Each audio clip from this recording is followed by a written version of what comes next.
আমরা এখন পর্যন্ত শাস্তি সম্পর্কে কি জেনেছি? যে তাকে বেরি পরানো হবে। কোথায়? তার গলায়।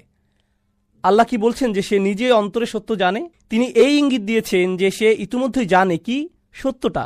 অতএব সে সত্য জানে, কিন্তু মুখ দিয়ে সেটা প্রকাশ করছে না অহংকারের কারণে। তার গলায় সত্যটা আটকে আছে, মুখ পর্যন্ত আসতেই পারছে না, গলায় ধরে রেখেছে সে। এজন্যই তাদেরকে বলা হয় কাফির। কাফির অর্থ যে সত্যকে লুকিয়ে ফেলে। কাফির বলতে কৃষককেও বোঝানো হয়, কারণ সে বীজ মাটিতে পুঁতে ফেলে। তাই তারা যে নিজেদের গলার ভেতরে সেটা আটকে রাখে, এজন্য তাদের গলাও আটকা পড়েছে। অপরাধটা এখানেই। তারা চাইলেই বলতে পারে, কিন্তু অহংকার তা দিচ্ছে না। কিন্তু দেখুন, আরেকটি জিনিস আপনাদের জিজ্ঞেস করতে চাই, তা হলো যখন আপনি এভাবে মাথা উঁচু করে রাখেন অথচ আপনার গলায় বেরি নেই, তখন সেটা কি? সেটা অহংকার। একজন কয়েদির এভাবে গলা উঁচু করে রাখার চিত্রটি বেশ অপমানজনক। আল্লাহ সেই মাথা উঁচু করা কয়েদির সাথে অহংকারী লোকের তুলনা করেছেন, যে অহংকার আর জেদের কারণে তার বাণী শুনতে অস্বীকার করে। তিনি বলছেন যে সে অহংকার করছে। আল্লাহ সেটাকে কয়েদখানা বলছেন। সে বন্দী। সে বন্দী। সে নিজেও জানে না যে সে নিজের অহংকারেই বন্দী। এই আয়াতের কি অসাধারণ চিত্রায়ন! এই আয়াত নিয়ে শেষ কথা, আপনার গলায় যখন এরকম বেরি পরানো থাকবে, তখন কি নিজেকে দেখতে পারবেন? জেলের বাইরে বা আপনার আশেপাশে বা কি হচ্ছে ভুলে যান, আপনি কি অন্তত নিজেকে ঠিকভাবে দেখতে পারবেন? ফাআনসাহুম আনফুসাহুম উলাইকা হুমুল ফাসিকুন। তিনি তাদের নিজেদেরই ভুলিয়ে দিলেন, তারা এমনকি নিজেদেরও দেখতে পারছে না। ইদা আখরাজা ইয়াদাহু লাম ইয়াকাদ ইয়ারাহু। কুরআন বলছে, সে যদি অন্তত নিজের হাত দেখতে পারত। তাদের অবস্থা এতই খারাপ, তারা এতই হঠকারী, কিন্তু তাদের এই একগুঁয়েমি আল্লাহ চান না। আমি যখন এটা পড়ি তখন ভাবি, আচ্ছা, আল্লাহ হয়তো এখন অন্য বিষয়ে যাবেন, কারণ যথেষ্ট শাস্তি তো হয়েছেই। কিন্তু এরপর আরেক আয়াত, ওয়াজআলনা মিন বাইনি আইদিহিম সাদ্দান, আর আমি তাদের ঠিক সামনেই একটা দেয়াল রেখেছি। অমিন খলফিহিম সাদ্দান, আর তাদের পেছনেও আমি একটা দেয়াল রেখেছি। আগশাইনাহুম, তাদেরকে ঢেকে দিয়েছি। ফাহুম লা ইউবসিরুন, ফলে তারা দেখে না। আপনি জেলখানায়, আপনাকে অন্য মানুষের সাথে বেঁধে রাখা হয়েছে। আপনার সামনে একটা দেয়াল, পেছনে আরেকটা দেয়াল। তিনি কেন দুপাশে দেয়ালের কথা বললেন না? কারণ যখন আপনি শেকলে বন্দী, তখন শুধু কোন দিকে নড়াচড়া করতে পারেন? সামনে ও পেছনে। আর আপনি আশেপাশে তাকিয়েও দেখতে পারছেন না, কারণ গলায় বেরি বাঁধা। তাই শুধু সামনে আর পেছনেই যেন দেখতে পান, এটুকুই। তো তারা এই দিকেই এগিয়ে আসছে। তাহলে আল্লাহ কি বলছেন? তাদের সামনে একটা দেয়াল আছে আর তাদের পেছনে একটি দেয়াল আছে। এই দেয়ালের কাজ কি? আপনি পালাতে পারবেন না। দেয়ালের আরেকটি কাজ হলো আপনি ওপাশের কিছুই দেখতে পাবেন না। ঠিক এটার কারণেই তারা অসচেতন। কিন্তু এখানে তো তিনটি আবরণ, সামনে দেয়াল, পেছনে দেয়াল, উপরে আরেক আবরণ। এটা কিছু খুব খুব গুরুত্বপূর্ণ। যখন আমি খুবই গুরুত্বপূর্ণ দুইবার বলি, খুব খুব এভাবে, তার মানে হলো এটা আসলেই খুব খুব গুরুত্বপূর্ণ। যদি বলি খুব গুরুত্বপূর্ণ, তখন আসলে আপনাদের শুধু জাগাবার চেষ্টা করছি। কিন্তু যদি আমি বলি যে খুব খুব গুরুত্বপূর্ণ, এর মানে আসলেই খুব খুব গুরুত্বপূর্ণ। তিনটি বাধা। প্রথম বাধাটি কোথায়? ঠিক তাদের সামনে। বোঝার চেষ্টা করুন এর মানে কি। আমাদের ঠিক সামনে কি জানেন? সব কিছু। যখন ঘুম থেকে উঠি, আমার ঘর আমার সামনে। যখন নিচে যাই, আমার বাচ্চারা আমার সামনে। যখন বাইরে যাই, পুরো আকাশ আমার সামনে। যখন গাড়িতে উঠি, আমার গাড়ি ঠিক আমার সামনে। কোরআন আমার সামনে। সমস্ত জীবন আমার সামনে। আল্লাহর সমস্ত সৃষ্টি কোথায়? ঠিক আমার সামনে। আর এই সৃষ্টি, এই আকাশ, এই পৃথিবী, সেই গাছ, আমার বাচ্চা, সবকিছুই আল্লাহকে স্মরণ করিয়ে দেয়। সবকিছুই। কিন্তু তারা এসব থেকে বাধাপ্রাপ্ত, তাই তারা ওসব কিছুই দেখে না। তাই কিছুই তাদেরকে আল্লাহর কথা মনে করিয়ে দেয় না। সবকিছুই তাদের চিন্তার জন্য যথেষ্ট না। সত্যের পথ হতে তারা অবরুদ্ধ। অন্য ভাষায়, প্রথম প্রাচীর হল সমস্ত সৃষ্টি। বোঝার চেষ্টা করুন এই জিনিসটা। আল্লাহ যা কিছুই সৃষ্টি করেছেন সবই আমাদের সামনে। আপনি তো সারাক্ষণ কোরআন পড়ছেন না, সারাক্ষণ তো আপনি ইবাদত করছেন না, কিন্তু জানেন কি, যখনই আপনি জেগে আছেন, আপনার ঠিক সামনেই কি থাকে? সৃষ্টি সব সময় আপনার সামনে থাকে। নিজের চোখে দেখে অনুধাবন করার মতো কিছু না কিছু সব সময়ই থাকে। এটাই হলো প্রাচীর। দ্বিতীয় প্রাচীরটি কোথায়? তাদের পেছনে। আমাদের পেছনে কি? আমাদের ইতিহাস, আমার নিজের ইতিহাস, আমার জাতির ইতিহাস, অন্যান্য জাতির ইতিহাস। এগুলো সব কোথায়? তারা তাদের সামনে থাকা প্রাচীরের কারণে পুরো বিশ্ব দেখতে পারছে না, আর তারা তাদের পূর্বে গত মানুষের অবস্থা থেকেও শিক্ষা নিচ্ছে না। এজন্য তাদের পেছনেও আরেক প্রাচীর। এখন পর্যন্ত দুটো পেলাম। আপনার চারপাশের দুনিয়া ১ নম্বর, আর আছে ইতিহাস ২ নম্বর। কিন্তু সেটাও যথেষ্ট না, অন্য দিক থেকেও তারা অবরুদ্ধ। কোথায়? ফাআগশাইনাহুম, আমি তাদেরকে ওপর থেকেও ঢেকে দিয়েছি। এখন আপনি যদি ওপর থেকে তাদের বন্দী করে রাখেন, তার মানে ওপর থেকেও এমন কিছু শেখার আছে যা সত্যের পথ দেখায়। আপনি যদি ইতিহাসে মনোযোগ দেন, সেখান থেকেও সত্য পেতে পারেন। হতে পারে ওপরেও কিছু একটা আছে যা আপনাকে সত্যের দিকে নিতে পারে। সেটা কি? আল্লাহর পক্ষ থেকে বাণী। এখন সেটাও আপনার অন্তর হতে অবরুদ্ধ। আপনি কোরআনের যেখানেই পড়েন না কেন, তা বলবে যে সত্যে পৌঁছানোর জন্য ৩টি রাস্তা আছে। আপনার চারপাশের পৃথিবীর দিকে নজর দিতে পারেন, ইতিহাসের প্রতি নজর দিতে পারেন, আর নজর দিতে পারেন ওহির প্রতি। কোরআনে এই ৩টি ধ্রুব। আপনি যখন নিজের প্রতি মনোযোগ দিচ্ছেন, তখন আপনি সব কিছুর প্রতি দিচ্ছেন। সানুরিহিম আয়াতিনা ফিল আফাকি ওয়া ফি আনফুসিহিম হাত্তা ইয়াতাবায়্যানা লাহুম আন্নাহুল হক।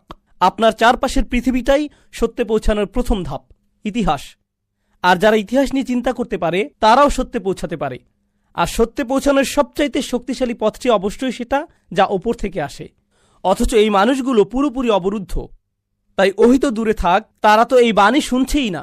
নবীজি সাল্লাল্লাহু আলাইহি সাল্লামকে তারা আপনাকে শুনবে না, অথচ তা কোরআন উপর থেকে এসেছে। এটা বলতে বলার আগে দেখুন, সেটা তো তাদের প্রথম অপরাধী না। তারা তো তাদের আশেপাশের পৃথিবীটাতেই মনোযোগ দেয় না। তারা ধ্বংসাবশেষ নিয়েও চিন্তিত না। তারা তো অতীত জাতির ধ্বংসাবশেষের পাশ দিয়ে গিয়েছে, আরবরা যেত এভাবে। অথচ তারা ২ বার ভাবত না এখানে কি হয়েছে। ফাহুম লা ইউবসিরুন, তাদের এই অবস্থা কেন হলো? তারা এমনটা কখনোই ভাবেনি। কি এক চিত্রায়ন, কি অসাধারণ চিত্রায়ন। আর এই সব কিছুর শেষে এখন নবীজি সাল্লাল্লাহু আলাইহি সাল্লামকে বলা হচ্ছে, তিনি কি সংখ্যাগুরুদের পাবেন নাকি সংখ্যালঘুদের? এখন বলা হচ্ছে বেশিরভাগ মানুষই খারাপ, কোনো আশা নেই। ওয়াসাওয়াউন আলাইহিম আনযারতাহুম আম লাম তুনযিরহুম লা ইউমিনুন, সব একই রকম। আপনি তাদেরকে সতর্ক করেন আর নাই করেন, তারা বিশ্বাস করবেই না। হে আল্লাহ, আপনিই আমাকে বলেছিলেন তাদের সতর্ক করতে, এখন বলছেন তাদেরকে সতর্ক করি আর না করি লাভ নেই। তাদের জনসংখ্যার বিশাল গোষ্ঠীর ব্যাপারে আসলেই কোনো লাভ নেই। এই মানুষগুলোর ব্যাপারেই যদি নবীজিকে বলা হয়ে থাকে সাল্লাল্লাহু আলাইহি সাল্লাম, তবে তাদের বেশিরভাগের গলাতেই শেকল আর বেরি লাগানো। তাদের বড় অংশের কোনো কিছুতেই কোনো মনোযোগ নেই আর, কিন্তু তবুও তাকে করতে হয়। কেন বাপু? কেনই বা তাদের বেশিরভাগ বিশ্বাস রাখবে না? এমনকি কোরআনও, এমনকি রাসূলুল্লাহ সাল্লাল্লাহু আলাইহি সাল্লামের নিজ কণ্ঠের কোরআনও নয়। এত একগুঁয়ে তারা কিভাবে হতে পারে যে স্বয়ং নবীর কণ্ঠের কোরআনও তাদের জন্য যথেষ্ট না? এরকম অবস্থাটি বেশ হতাশাজনক। আর এমনটা যখন হবে, যখন তারা হতাশায় থাকবে, নবীকে তখন বলা হচ্ছে সাল্লাল্লাহু আলাইহি সাল্লাম, ইন্নামা তুনযিরু মান ইত্তাবা'a যিকরা, আপনি শুধু তাকেই সতর্ক করতে পারবেন যে জিকিরের অনুসরণ করে। এই আয়াত সম্পর্কে বলার আগে আপনাদের আরেকটা জিনিস বলতে চাই। সত্যে পৌঁছাবার কয়টি পথের কথা বলেছি আমি? ৩। সেগুলো কি কি? একদম সোজা, খুব খুব গুরুত্বপূর্ণ। আমি বলেছিলাম সৃষ্টি, ইতিহাস, ওহি। ঠিক? ওকে, সৃষ্টি, ইতিহাস, ওহি হলো কিভাবে আপনি আপনার মস্তিষ্ক ব্যবহার করে সত্যে পৌঁছাতে পারবেন। একবার সত্য পেয়ে গেলে তখনই সতর্কতাগুলোর উপকার পাবেন আপনি। তাহলে ১টি, ২টি, ৩টি, ৪ নম্বর কোনটি? সতর্ক বার্তাগুলো। সত্যে পৌঁছাবার আগে যদি সতর্ক বার্তা দিয়ে দেন, তবে তার কোনো অর্থই হবে না। অসুস্থতা নির্মূল করে। দেহ যেমন রোগাক্রান্ত হয়, একইভাবে অন্তরও রোগাক্রান্ত হয়ে থাকে। এই সূরাটি অন্তরকে পরিষ্কার করে এবং রোগমুক্ত করে। আসাস শব্দটি সম্পর্কে আরেকটি খুব সুন্দর এবং চমৎকার মন্তব্য রয়েছে। কেন সাহাবীগণ এই সূরাকে সূরাতুল আসাস বলতেন? রাসূল সাল্লাল্লাহু আলাইহি ওয়াসাল্লামের একটি হাদিস আছে, أسست السماوات السبع والأرضون السبع على قل هو الله أحد। আসমান ও জমিন প্রতিষ্ঠিত হয়েছে কুল হুয়াল্লাহু আহাদ এর উপর, অর্থাৎ আল্লাহর একত্ববাদের উপর। আর ব্যাখ্যা গ্রন্থে এই হাদিসটির ব্যাখ্যা যেভাবে করা হয়েছে তা হলো, যতদিন এই পৃথিবীর বুকে এমন মানুষ থাকবে যারা তাওহীদ ঘোষণা করবে, আল্লাহ আযজা ওয়া জাল্লা ততদিন আসমান এবং জমিনকে টিকিয়ে রাখবেন। মানুষ যখন শিরক করে এবং বলে যে আল্লাহ সন্তান গ্রহণ করেছেন, অথবা তারা আল্লাহ সম্পর্কে অনুচিত কথা বলে, এই ব্যাপারে আল্লাহর বাণীগুলোর দিকে লক্ষ্য করুন। تكاد السماوات يتفطرن منه وتنشق الأرض وتخر الجبال سبحان الله। আকাশ ফেটে পড়ার উপক্রম হয়, পৃথিবী বিদীর্ণ হওয়ার উপক্রম হয় এবং পাহাড়গুলো ধসে পড়ার উপক্রম হয় যখন মানুষ বলে আল্লাহ সন্তান গ্রহণ করেছেন। আপনারা যারা আলোচনাটি শুনছেন, সকলকে আবার আসসালামু আলাইকুম রহমতুল্লাহি ওয়া বারাকাতুহু। আমরা সূরা ইখলাসের অধ্যয়ন শুরু করছি। সূরা ইখলাস কুরআনে সূরা আল-আহজাবের ঠিক পরে অবস্থিত, যা আমরা গত পর্বে শেষ করেছি। সূরাটির ভূমিকায় কিছু কথা বলা প্রয়োজন। প্রথমত, এমনকি সূরাটির গঠনশৈলীও সূরাটিকে পূর্ববর্তী সূরার সাথে সম্পর্কযুক্ত করেছে। যাকে বলা হয় কুরআনের সাজা। এর দ্বারা আমি বোঝাতে চাচ্ছি সেই শব্দ যা দিয়ে আয়াতগুলো শেষ হয়েছে। ছন্দময় এক ধরনের অন্তমিল দেখতে পাওয়া যায়। আমরা দেখতে পাই تبت يدا أبي لهب وتب ما أغنى عنه ماله وما كسب سيصلى نارا ذات لهب অন্তমিলগুলো লক্ষ্য করছেন। সর্বশেষ আয়াতটি ছিল في جيدها حبل من مسد। তারপর এই সূরাতে قل هو الله أحد الله الصمد لم يلد ولم يولد। তো ছন্দের এই অন্তমিলটি গঠনশৈলীর দিক থেকেও অব্যাহত রয়েছে, আবার এই ক্রমবিন্যাস এবং ধারাবাহিকতাও বিদ্যমান রয়েছে। এছাড়াও বেশ কিছু বিষয় আছে যা এই সূরাটিকে পূর্ববর্তী সূরার সাথে সম্পর্কযুক্ত করেছে। পূর্ববর্তী সূরাতে আল্লাহ আযজা ওয়া জাল্লা আগে যা বলেছিলেন তার ভঙ্গিতে পরিবর্তন এসেছে। তিনি বিশেষভাবে ইসলামের শত্রুদের বিরুদ্ধে কথা বলেছিলেন। আপনারা জানেন তিনি যখন কাফিরুনদের নিয়ে কথা বলছেন, তিনি রাসূল সাল্লাল্লাহু আলাইহি সাল্লামকে বলেছিলেন قل يا أيها الكافرون। তিনি রাসূলকে কাফেরদের উদ্দেশ্যে কথা বলতে বলেছিলেন। কিন্তু যখন আবু লাহাবের প্রসঙ্গ আসলো, রাসূলকে এর বাইরে রাখা হলো। তিনি রাসূল সাল্লাল্লাহু আলাইহি সাল্লামকেও বলেননি আবু লাহাবকে বলার জন্য। তিনি বলেননি কুল তাব্বাত ইয়াদা আবি লাহাব। না না না, কারণ আবু লাহাবের ব্যবস্থা আল্লাহ নিজেই সরাসরি করবেন। আল্লাহ আযজা ওয়া জাল্লা যেন রাসূল সাল্লাল্লাহু আলাইহি সাল্লামের প্রতি কৃত অন্যায়ের বিচারের দায়িত্ব নিজেই গ্রহণ করেছেন। আমরা ঐতিহাসিক প্রেক্ষাপট থেকে জেনেছি যে আবু লাহাব সেই ব্যক্তিদের একজন যে রাসূল সাল্লাল্লাহু আলাইহি সাল্লামকে সব সময় প্রচন্ড দুশ্চিন্তা এবং মানসিক যন্ত্রণায় রাখত। আর তাকে এড়িয়ে যাওয়া সহজ নয়, কারণ সে পাশের বাড়িতেই থাকত এবং প্রতিনিয়তই সে সমস্যা আর বিড়ম্বনা সৃষ্টি করত। তাই ব্যাপারটা এমন নয় যে যুদ্ধক্ষেত্রে আপনি কোনো দুষ্ট লোকের সম্মুখীন হলেন, তাকে নিয়ে আর ভাববার প্রয়োজন নেই, যতক্ষণ না পরবর্তী যুদ্ধক্ষেত্রে দেখা হয় ততক্ষণ পর্যন্ত কোনো সমস্যা নেই। তো আবু লাহাবের ক্ষেত্রে ব্যাপারটা তেমন নয়। কিন্তু আগের সূরায় আল্লাহ যেহেতু ব্যাপকভাবে এবং চূড়ান্তভাবে আবু লাহাবের সাথে বোঝাপড়া করেছেন, এখন রাসূলকে তার মনোযোগ ফিরানোর ইঙ্গিত দেওয়া হচ্ছে। আবু লাহাবকে নিয়ে আর চিন্তা করার প্রয়োজন নেই, কারণ সেই সমস্যার সমাধান আপনার দায়িত্ব নয়, আল্লাহ ইতিমধ্যেই এর সমাধান করেছেন। তাহলে আপনার কি নিয়ে চিন্তিত হওয়া উচিত? আপনার দুটি বিষয় নিয়ে চিন্তিত হওয়া উচিত। আপনার নিজের মাঝে আল্লাহর একত্ববাদকে প্রতিষ্ঠিত করার চিন্তা এবং অন্যদেরকে আল্লাহর একত্ববাদ শিক্ষা দেওয়ার চিন্তা। লক্ষ্যের উপর স্থির থাকুন এবং মূল উদ্দেশ্যের উপর মনোযোগ রাখুন, যা হলো মানুষকে শিক্ষা দেয়া হু আল্লাহু আহাদ। তাই আল্লাহ তার রাসূল সাল্লাল্লাহু আলাইহি সাল্লামকে এই সূরায় বলেছেন কুল হু আল্লাহু আহাদ। এটা সেই এজেন্ডায় ফিরে যাচ্ছে যার মাধ্যমে রাসূল সাল্লাল্লাহু আলাইহি সাল্লামের সিরাত শুরু হয়েছিল। আরেকটি চিন্তা জাগ্রতকারী বিষয় যা আমরা বিস্তারিত আলোচনা করব যখন সূরা নাসে পৌঁছব ইনশাআল্লাহ। আমি আপনাদের এখনই এর কিছুটা ইঙ্গিত দিচ্ছি। আপনারা জানেন যে সূরা ফাতিহায় কুরআনের ভূমিকায় ফাতিহার প্রথম আয়াতে আল্লাহ বলছেন আলহামদুলিল্লাহি রাব্বিল আলামিন। এর দুটি অংশ রয়েছে। তিনি নিজেকে আল্লাহ হিসেবে পরিচয় দিয়েছেন আলহামদুলিল্লাহ, আর তারপর তিনি নিজেকে রাব্বিল আলামিন হিসেবে বর্ণনা করছেন। কুরআনের শেষের দিকে আমরা এই দুটি বিষয়ই দেখতে পাই। সূরা ইখলাস হলো এই প্রশ্নের উত্তর, আল্লাহ কে? এটি শুধুই আল্লাহ সম্পর্কে। আর রব সম্পর্কে রয়েছে দুটি সূরা, কুল আউযু বিরাব্বিল ফালাক এবং কুল আউযু বিরাব্বিন নাস। এই দুটি রব সম্পর্কিত। তাই সূরা ফাতিহার মাধ্যমে যার সূচনা হয়েছে, কুরআনের শেষেও চমৎকারভাবে তার সমাপ্তি ঘটেছে। তাই এখন রাসূলের মনোযোগ লা ইলাহা ইল্লাল্লাহর এই আহ্বানের দিকে নির্দেশিত করা হয়েছে। অন্য আরেকটি বিষয় আপনাদের মনে থাকার কথা, আমরা কয়েক পর্ব আগে এটি নিয়ে কথা বলেছিলাম। এই সূরাটির সাথে পূর্ববর্তী সূরার সম্পর্কের আরেকটি দিক হলো, আপনি যদি শেষ 7টি সূরার দিকে তাকান, সেগুলো সবই ছিল রাসূল সাল্লাল্লাহু আলাইহি সাল্লামের সিরাত সম্পর্কিত। ইযা জাআ নাসরুল্লাহ, এটা ছিল সিরাত সম্পর্কিত। কুল ইয়া আইয়ুহাল কাফিরুন ছিল সিরাত সম্পর্কিত। সূরা কুরাইশ ছিল সিরাত সম্পর্কিত। এই সূরাগুলোর প্রত্যেকটিরই রাসূল সাল্লাল্লাহু আলাইহি সাল্লামের জীবনের সাথে কোনো না কোনো সম্পর্ক ছিল, যা সূরা লাহাবের মাধ্যমে শেষ হয়েছে। সূরা লাহাব হল ঐতিহাসিক যাত্রাটির সমাপ্তি, বিজয় সুনিশ্চিত এবং আবু লাহাবের প্রাপ্য বুঝিয়ে দেওয়া হল। নবীজি এবং আল্লাহর নিকৃষ্টতম শত্রুকে ধ্বংস করা হল। এখন যখন কোনো সংঘাত দীর্ঘ সময় ধরে চলতে থাকে, মানুষ ভুলে যায় তারা কি নিয়ে লড়াই করছিল।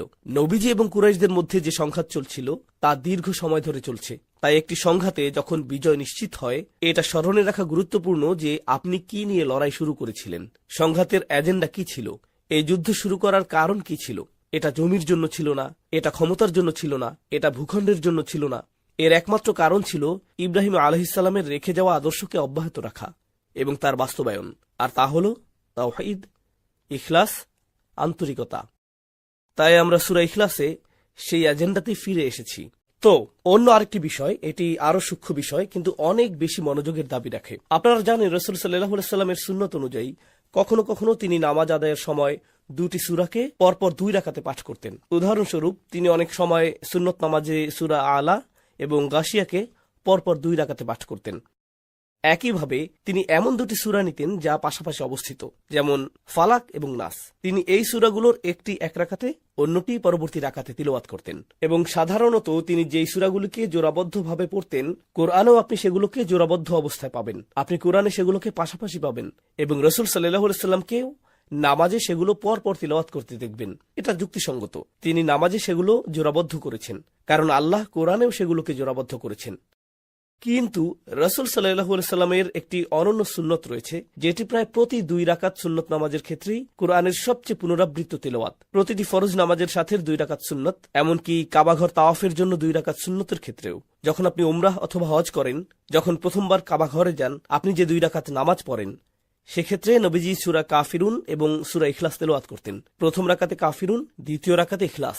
তাই এটি একটি অনন্য সুন্নত, কারণ এই সুন্নত নামাজে রাসূল সাল্লাল্লাহু আলাইহি ওয়াসাল্লাম একটি সূরা তেলাওয়াত করেছেন, কয়েকটি সূরা বাদ দিচ্ছেন, আর তারপর অন্য একটি সূরায় যাচ্ছেন। সূরা কাফিরুন এবং সূরা ইখলাস পাশাপাশি অবস্থিত না, তারা পৃথক। কাফিরুনের পরে এসেছে ইজা জা নাসরুল্লাহ, তারপর এসেছে তাব্বাত ইয়াদা আবি লাহাব, আর তারপর আপনি পাবেন সূরা ইখলাস। তাই সূরা কাফিরুন এবং সূরা ইখলাসের মধ্যে অনন্য একটি সংযোগ রয়েছে, যা নবীজি নিজেই তার নামাজে প্রতিষ্ঠিত করেছেন এবং এটি মনোযোগের দাবি রাখে। আর এটা লক্ষণীয় বিষয় যে সাহিত্যিক দৃষ্টিকোণ থেকেও এই সম্পর্কটি অত্যন্ত স্পষ্ট হয়ে ফুটে ওঠে। আমি সেই সম্পর্কটি আপনাদের সামনে তুলে ধরার চেষ্টা করছি সূরার মূল আলোচনা যাবার আগেই। লক্ষ্য করুন, যখন আমরা সূরা কাফিরুন নিয়ে আলোচনা করি, সূরা কাফিরুনের শেষে এটা স্পষ্ট হয়ে গেল যে নবীজির ধর্মটা স্বতন্ত্র এবং তা কখনোই কাফেরদের ধর্মের সাথে গুলিয়ে ফেলা উচিত নয়। এই দুটি সম্পূর্ণ ভিন্ন বিষয়, যদিও তারা একই ঘরে, কাবা ঘরে ইবাদত করছে। যখন তারা আল্লাহকে ডাকে, ولئن سألتهم من خلق السماوات والأرض ليقولن الله, যদি আপনি তাদেরকে জিজ্ঞাসা করেন কে আসমান এবং জমিন সৃষ্টি করেছে, এমনকি মুশরিকরাও কি বলবে? তারা বলবে আল্লাহ। নবীজি আল্লাহর দিকে ডাকছেন, এমনকি মুশরিকরাও আল্লাহকে ডাকছে। তাই মনে হতে পারে হ্যাঁ, উভয়ের তো অনেক মিল রয়েছে, কিন্তু সূরা কাফিরুন পরিষ্কার করে দিয়েছে না না না, এই দুটি সম্পূর্ণ ভিন্ন 2 ধর্ম। তোমরা কাফের, আর তোমরা যাদের ইবাদত ও দাসত্বে লিপ্ত, আমি নিশ্চিতভাবেই তাদের ইবাদত ও দাসত্বে লিপ্ত নই। এই পার্থক্যটি সূরা কাফিরুনে তুলে ধরা হয়েছে এবং ইদা জা নাসরুল্লাহতে আরও ব্যাখ্যা করা হয়েছে। এটাই সেই ধর্ম যা জয়ী হবে। এবং কোন ধর্মটি পরাজিত হবে? আবু লাহাবের ধর্ম, তাব্বাত ইয়াদা আবি লাহাব। অন্য কথায় সূরা কাফিরুনের অবস্থান কেন্দ্রে। যদি আপনি সম্পূর্ণ বিষয়টিকে একটি পিরামিড হিসেবে কল্পনা করেন, পিরামিডের শীর্ষে আছে সূরা কাফিরুন, আর এর 2 পাশ হল ইদা জা নাসরুল্লাহ এবং তাব্বাত ইয়াদা আবি লাহাব। তো পরবর্তী সূরা দুটি হল সূরা কাফিরুনের সেই কেন্দ্রীয় আলোচনার ধারাবাহিকতা বা ফলাফল। এখন এই একই বিষয় সূরা ইখলাসের ক্ষেত্রেও প্রযোজ্য। সূরা ইখলাসের বিষয়বস্তু হল একত্ববাদ। এখন কি সেই 2 ধরনের আক্রমণ যা একজন ব্যক্তির একত্ববাদকে কলুষিত করতে পারে? এগুলো হলো বাইরে থেকে এবং ভেতর থেকে আসা অশুভ প্রভাব। কোথায় এগুলোর উল্লেখ করা হয়েছে? কেন্দ্রীয় অবস্থানে রয়েছে সূরা ইখলাস, তারপর রয়েছে সূরা ফালাক এবং সূরা নাস। তো এখানেও একটি কেন্দ্রীয় সূরা এবং 2টি সংশ্লিষ্ট সূরা রয়েছে। ঠিক একইভাবে আগের সূরা 3টিও সম্পর্কযুক্ত ছিল। এখন যদি উভয় কেন্দ্রীয় সূরা দুটির দিকে লক্ষ্য করেন, আপনি অন্য কিছু পাবেন। লক্ষ্য করুন, সূরা কাফিরুনে আল্লাহ শব্দটি উল্লেখ করা হয়নি। কুল ইয়া আইয়ুহাল কাফিরুন লা আ'বুদু মা তা'বুদুন ওয়ালা আনতুম আ'বিদুনা মা আ'বুদ ওয়ালা আনা আ'বিদুম মা আ'বাদতুম ওয়ালা আনতুম আ'বিদুনা মা আ'বুদ লাকুম দীনুকুম ওয়ালিয়া দীন। কোন শব্দটির উল্লেখ নেই? আল্লাহ শব্দটির কোনো উল্লেখ নেই। এমনকি যখন রাসূল সাল্লাল্লাহু আলাইহি ওয়াসাল্লাম বলেছেন আমি যার ইবাদত করি, তিনি শুধু বলেছেন মা আ'বুদু। তিনি আল্লাহ শব্দটি উল্লেখ করছেন না। ওয়ালা আনতুম আ'বিদুনা আল্লাহ, না, তিনি আল্লাহ শব্দটি বলছেন না। তিনি শুধু বলছেন মা আ'বুদু, তাই না? ওয়ালা আনা আ'বিদুম মা আ'বাদতুম, তিনি আল্লাহ শব্দটির উল্লেখ করেননি। তাই সূরা কাফিরুন যা করে, এটি একটি প্রশ্ন তৈরি করে। তিনি বারবার বলেছেন মা আ'বুদু মা আ'বুদু। সূরা কাফিরুনে এটি 2 বার এসেছে। কি চমৎকার সেই সত্তা যার ইবাদত আমি করি। তিনি তাকে নাম ধরে উল্লেখ করেননি। এক্ষেত্রে কোন প্রশ্নটি তৈরি হচ্ছে? তাহলে তিনি কে যার ইবাদত আপনি করেন? এই প্রশ্নটি তৈরি হচ্ছে। আর এই প্রশ্নের উত্তর কোথায় দেওয়া হয়েছে? সূরা কাফিরুনে যখন এই প্রশ্নটি তৈরি হয়েছে, কোথায় এর বিশদ উত্তর দেওয়া হয়েছে? সূরা ইখলাসে। তাই এই সূরা দুটিও আসলে খুব চমৎকার ভাবে একে অপরের সাথে সংযুক্ত। অন্য যে বিষয়টি তাদেরকে যুক্ত করে তা অত্যন্ত স্পষ্ট। কাফিরুন শুরু হয়েছে কুল দিয়ে, আর কয়েকটি সূরা পরেই ইখলাসও শুরু হয়েছে কুল দিয়েই। 2টি সূরাই একইভাবে শুরু হয়েছে। আর সাহাবীগণ যেই সূরাগুলোকে বেশি ভালোবাসতেন এবং বারবার তিলাওয়াত করতেন, সেগুলোকে তারা অনেকগুলো ডাকনাম বা উপাধি প্রদান করতেন। সূরা ইখলাসেরও 20টির বেশি উপাধি রয়েছে, আর সেই নামগুলোর একটি হল المقشقش, একটি অদ্ভুত আরবি শব্দ। কিন্তু তারা সূরাটিকে এই নামেই ডাকতেন, মুকশকিশ, অর্থ যা রোগব্যাধি দূর করে দেয়। উদাহরণস্বরূপ আরবরা বলতো تقشيش المريض. যার অর্থ হলো এমন রোগী যার রোগ সম্পূর্ণ সুস্থ হয়ে গেছে, রোগের কোনো চিহ্নই আর বাকি নেই। সূরা ইখলাসকে তারা ঠিক এই নামে ডাকতেন। কেন? কারণ এটি শিরকের মতো রোগকে দূর করে দেয়। প্রসঙ্গত সূরা কাফিরুনকেও ঠিক একই উপনাম দেওয়া হয়েছিল, কারণ সাহাবীগণ সূরা ইখলাসের কথা ভাবলে যা চিন্তা করতেন, সূরা কাফিরুনের কথা ভাবলেও ঠিক একই চিন্তা করতেন। কেন? কারণ এই দুটি সূরাই শিরক অস্বীকার করার ব্যাপারে কথা বলছে। উভয় সূরাই শিরকের বিরুদ্ধে, একটি হ্যাঁ বোধক দৃষ্টিকোণ থেকে, অন্যটি না বোধক দৃষ্টিকোণ থেকে। সূরা কাফিরুনও আল্লাহর একত্ববাদ সম্পর্কেই কথা বলছে। লা আ'বুদু মা তা'বুদুন লাকুম দীনুকুম ওয়ালিয়া দীন, এটিও মূলত একত্ববাদ সম্পর্কিত। তাই এই বিষয়টিও চমৎকারভাবে এই সূরা দুটিকে সম্পর্কযুক্ত করে। এখন এই উপনামগুলোর মধ্যে আমরা 20টি উপনামের সবগুলো নিব না, কিন্তু সাহাবীদের দেয়া চমৎকার এই উপনামগুলোর অন্তত কয়েকটি আমরা উপলব্ধি করার চেষ্টা করব। এর একটি উপনাম হল سورة التفريد. ফার্দ, অর্থ স্বতন্ত্র বা একক। এটি সেই সূরা যা নিশ্চিত করে যে আল্লাহকে সর্বদা কেবল একক হিসেবেই বুঝতে হবে এবং কখনোই এর বেশি কিছু ভাবা যাবে না। এরপর سورة التجريد. যা আল্লাহর ধারণা থেকে সমস্ত মিথ্যা ধারণাকে ছেটে ফেলে, এক নিমিষে আল্লাহ সম্পর্কে সব ভুল ধারণা এবং অপতথ্য দূর করে দেয়। তাই এর নাম সূরাতুত তাজরিদ। সাহাবীগণ এটিকে আরেকটি নামে ডাকতেন, নামটি অনেক পরিচিত, আপনারা শুনলে বুঝতে পারবেন, সূরাতুত তাওহীদ, যেই সূরাটি একীভূত করে আল্লাহর গুণাবলীকে এক সত্তা একীভূত করে এবং আল্লাহকে এক ও অদ্বিতীয় হিসেবে প্রকাশ করে। সূরাতুল মারিফাহ, অর্থাৎ আপনি যদি এই সূরাটি না জানেন তাহলে আপনি আসলে জানেন না আল্লাহকে। মারিফা অর্থ কাউকে জানা বা কারোর সাথে পরিচিত হওয়া। তাই এটি হলো সেই সূরা যার মাধ্যমে আল্লাহর সাথে পরিচিত হওয়া যায়। এটিকে সূরাতুস সামাদও বলা হয়। সূরাতুস সামাদ শব্দটি নিয়ে ভাষাতাত্ত্বিক দৃষ্টিকোণ থেকে পরে আমরা বিস্তারিত আলোচনা করব। কোরআনে এটিই একমাত্র স্থান যেখানে এই শব্দটি রয়েছে এবং তা আল্লাহর জন্য ব্যবহৃত হয়েছে। এই মূল থেকে উদ্বুদ্ধ কোনো শব্দ, ক্রিয়া বা বিশেষ্যরূপে কোরআনের অন্যত্র আসেনি। কোরআনের অন্য কোথাও এটি ব্যবহৃত হয়নি। এটি একমাত্র সূরা যার মধ্যে সমাদ শব্দটি রয়েছে। এর আরেকটি নাম হল سورة الأساس. সারমর্মযুক্ত সূরা। আসাস অর্থ মূল অংশ, কোনো কিছুর নির্যাস, অপরিহার্য বিষয়, সবচেয়ে মৌলিক প্রধান উপাদান। বলা হয়ে থাকে এটি হলো গোটা দিনের আসাস বা ভিত্তি। এটি রাসূল সাল্লাল্লাহু আলাইহি ওয়াসাল্লামের মিশনের মূল কথা। তারপর সেই নামটি যা আমি আপনাদের প্রথমেই বলেছিলাম, مقشقشة. যা রোগ নির্মূল করে। মানুষ যখন এই কথা বলে তখন এরকম ঘটার উপক্রম হয়। তাই নবীজি বলছেন একমাত্র যে বিষয়টি সবকিছুকে টিকিয়ে রাখছে তা কি? কুল হুয়াল্লাহু আহাদ। কিয়ামতের নিদর্শনগুলোর দিকে লক্ষ্য করুন। কিয়ামত ঘটার আগে একটি বিষয় ঘটবে। যারাই লা ইলাহা ইল্লাল্লাহ বলে, যারাই মুহাম্মদ রাসূলুল্লাহ বলে, তাদের কি হবে? তারা আর থাকবে না। লা ইলাহা ইল্লাল্লাহর অনুসারীরা বিলুপ্ত হয়ে যাবে কিয়ামত সংঘটিত হওয়ার আগেই। তাই এটি অত্যন্ত শক্তিশালী একটি ধারণা এবং অত্যন্ত শক্তিশালী একটি সূরা, এবং আমাদের এই দিনের উপলব্ধির কেন্দ্রবিন্দুতেই সূরাটি রয়েছে। শিরক সম্পর্কিত এরকম আলোচনা কোরআনে অন্যত্রও এসেছে। উদাহরণস্বরূপ, لو كان فيهما آلهة إلا الله لفسدتا. যদি আল্লাহ ছাড়া ইবাদত ও আনুগত্য করার মতো অন্য কেউ থাকত তবে আসমান ও জমিন ধ্বংস হয়ে যেত এবং তাদের মধ্যে সংঘাত দেখা দিত। একাধিক ঈশ্বরের ধারণা রয়েছে এমন অনেক ধর্ম রয়েছে। প্রসঙ্গত হিন্দু ধর্মে একাধিক ঈশ্বরের ধারণা রয়েছে, গ্রিক পুরাণে একাধিক ঈশ্বরের ধারণা ছিল, তাই না? যখন এরকম একাধিক ঈশ্বর থাকে, জানেন সেই ধর্মগুলোতে কি অন্তর্ভুক্ত থাকে? দেবতারা একে অপরের সাথে যুদ্ধ করছে, প্রেমের দেবতা যুদ্ধের দেবতার সাথে লড়ছে, পিতা দেবতা পুত্রের সাথে লড়ছে। আপনি এই ধরনের বর্ণনা সব সময় দেখতে পাবেন। আর এটিই স্বাভাবিক। যখন সমান ক্ষমতাধর দুটি জাতি থাকে, সমান ক্ষমতার দুইজন যোদ্ধা, সমান ক্ষমতার দুইজন ব্যবসায়ী, সমান ক্ষমতার দুটি দেশ, সেখানে কি ঘটবে? সংঘর্ষ, সংঘাত। তাই আল্লাহ বলছেন যদি একাধিক ইলাহ থাকত তাহলে আসমান ও জমিনে সংঘাত সৃষ্টি হতো। সুবহানাল্লাহ।